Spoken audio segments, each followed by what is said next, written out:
J'étais là tout à l'heure quand je me suis rappelé d'une discussion que j'ai eue avec deux jeunes hommes.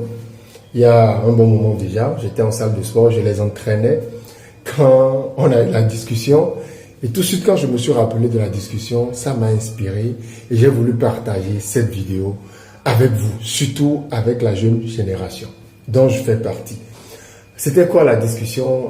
Un parmi eux me disait, coach, avec ta forme là, si moi j'avais ta forme là, je te jure, je vais chercher les femmes riches, les filles de riches. Moi, je ne vais pas gaspiller ça. Hein. On ne peut pas être pauvre et avoir cette forme-là et sortir avec une pauvre. Il faut que tu cherches une bonne sugar mommy qui t'achète. Tu ne connais pas Vela? Moi, bon, je ne suis pas trop les marques de voitures. J'ai compris finalement que c'était une voiture. Tu ne veux pas conduire les Vela, les Maserati. Tu as un beau corps, tu as la taille, tu danses, tu as toutes ces qualités. Il ne faut pas gaspiller ça. J'ai souri et je lui ai dit.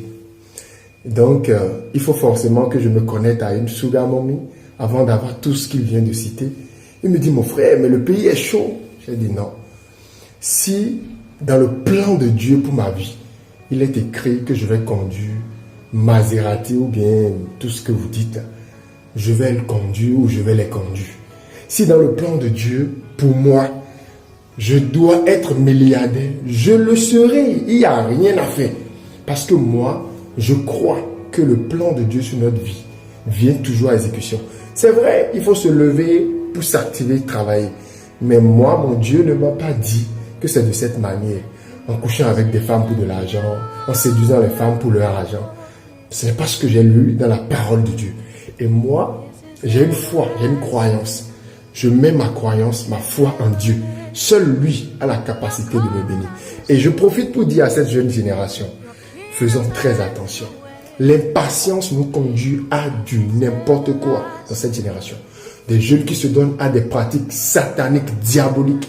Des jeunes qui osent entrer dans des sectes, qui sont capables de sacrifier leur maman, leur frère, leur petit ami pour de l'argent. Juste pour paraître dans la société. Juste pour être celui qui conduit telle voiture. Écoutez, moi j'ai une moto. Et je la conduis avec tout l'honneur, toute la dignité qu'il faut. Je m'en fous si quelqu'un a une voiture. Certes, j'ai des ambitions, j'ai aussi envie d'avoir ci ou ça. Mais ça reste des ambitions. Je ne suis pas, comment on appelle, je ne suis pas aussi fou à l'obtenir de n'importe quelle manière. Non, je me bats chaque jour que Dieu fait. Je prie et je sais que quand le moment viendra et que Dieu m'aurait préparé, il aurait fini de me préparer, il m'accordera ses bénédictions. Moi, il m'est déjà arrivé dans ma vie de laisser tomber des filles, une fille au moins avec qui j'étais juste à cause de ça. Je déteste l'impatience. Je déteste l'impatience. Une femme impatiente, incapable d'aller à son rythme, qui te compare tout le temps. Ah, tu vois telle personne à telle. Écoutez, chers jeunes, soyons patients. Dieu réserve de bonnes choses pour nous, mais il nous faut une préparation d'abord. Beaucoup se lèvent aujourd'hui sans avoir une bonne préparation. Se mettent dans du n'importe quoi. Ils accumulent cette richesse, cette fausse richesse, mais n'ont même pas la sagesse pour gérer. Après, c'est des problèmes sur des problèmes. À cause de l'impatience, beaucoup de filles se sont mises à la prostitution. À cause de l'impatience, beaucoup de filles se sont mises avec des vieux. L'impatience. Cette génération, nous sommes sous la pression. Nous voulons tout posséder, tout avoir. La vie, ce n'est pas seulement la possession. La vie, c'est d'abord ce que nous sommes intérieurement. Parce qu'un moment viendra où tout ce que tu as n'aura plus vraiment de sens. Mais c'est ce que tu as qui aura tout son sens. Faisons attention. Soyons patients. C'est un message que je passe humblement. Je travaille toujours sur cela. Parce que d'une manière ou d'une autre, nous sommes tous influencés.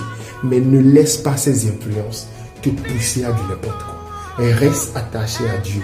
Attends l'heure de Dieu. Continue de te battre. Va à ton rythme. Ne précipite pas les choses. Le moment venu, tout ira bien pour toi. Merci. À très bientôt.